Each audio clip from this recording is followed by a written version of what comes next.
You know this face. It's one of the most famous in all of human history, an absolute icon of beauty and power. But the woman herself, Queen Nefertiti, well, she vanished from the record, leaving behind one of archaeology's greatest and most stubborn mysteries. It's a question that just doesn't make sense. I mean, think about it.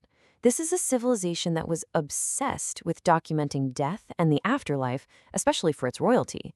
So how could a queen this important just poof, vanish without a trace? No tomb, no mummy, not a single final record. It's baffling. And this is what we have.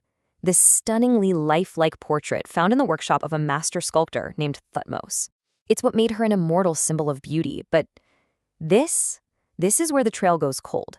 The actual person, her body, the queen herself, is completely gone.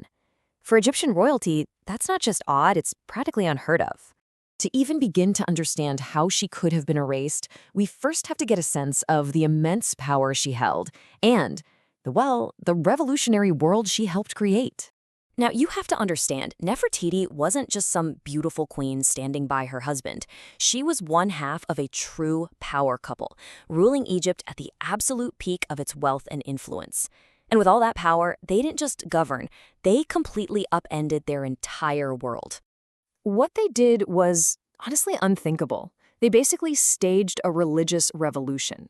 They tossed out 1,000 years of tradition, the whole pantheon of gods, and especially the incredibly wealthy and powerful priesthood of Amun-Ra, and replaced it all with the worship of a single god, the Aten, the physical disk of the sun. This was a radical move that made them unbelievably powerful, and it also created some very powerful enemies. And check this out. Their new religion put the royal family right at the center of the universe. You can see the rays of the Aten ending in little hands, giving the Ankh, the symbol of life, directly to Akhenaten and Nefertiti.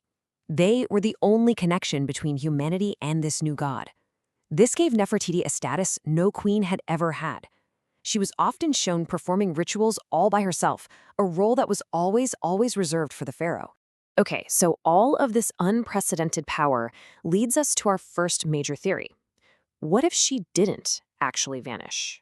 What if, instead of being erased from history, she was promoted to king? And just look at this image. It really drives the point home. Here's Nefertiti in the classic pose of a pharaoh smiting an enemy, a role that had always been for the king alone. It's a shocking piece of art, and it suggests her power was basically equal to a pharaoh's. And there are other clues that point in this direction. Her full name, Neferuaten, is also the name of a mysterious female pharaoh who ruled right after Akhenaten. Coincidence? Maybe not. An inscription found just a few years ago proves she was still alive and powerful very late in her husband's reign, putting her in the perfect position to take over. And maybe the biggest clue of all, a lot of stuff in King Tut's tomb was originally made for this female pharaoh, Neferuaten. But okay, even if she did rule as king, she would have needed a royal burial. Which brings us to the other, much more frustrating side of this mystery, the century-long hunt for her body. The search for Nefertiti is one of the great epics of modern archaeology. Seriously. It's a story packed with incredible moments of excitement, huge press announcements, and in the end, just a long string of false starts and dead ends. The most famous case, of course, was the younger lady mummy. For years, she was it. Everyone thought this was our queen. There were TV specials, books, the whole shebang. But then, in 2010, DNA tests dropped a bombshell. It wasn't her. It was King Tut's mother, yes, but also Akhenaten's full sister. Yeah, a product of royal incest, but definitely not Nefertiti. Then more recently, in 2022, a huge announcement claimed her mummy was finally found. But as of today, that claim still hasn't been proven. The trail has gone cold yet again. So, no body, a historical record that just evaporates.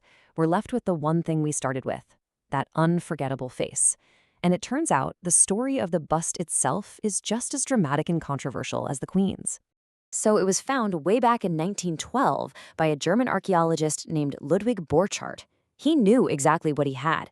He wrote in his diary, "Suddenly we had in our hands the most alive Egyptian artwork. You cannot describe it with words." The big controversy is all about what he did next. See, back then, major finds were supposed to be divided between Egypt and the country doing the excavating. The accusation is that Borchardt deliberately hid how amazing the bust was. He supposedly listed it as just a simple plaster bust of a princess, claimed it was made of less valuable gypsum, and then showed the inspector a really terrible, badly lit photograph. Based on all that misleading info, the priceless bust was given to Germany. Very quickly, the bust became way more than an artifact. It became a German national treasure, a massive political symbol. Its importance grew so huge that when Egypt asked for it back in the 1930s, Adolf Hitler himself stepped in and declared he would never, ever give it up. And this fight is not ancient history. From the moment it was first put on display in 1924, Egypt has been formally demanding its return.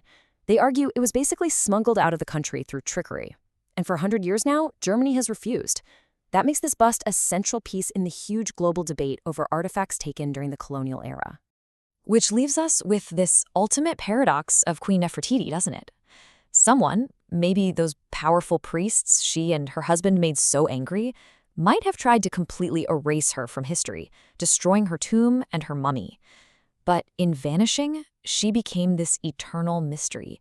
They may have taken her body, but they gave her face and her story a kind of immortality they could never have possibly imagined.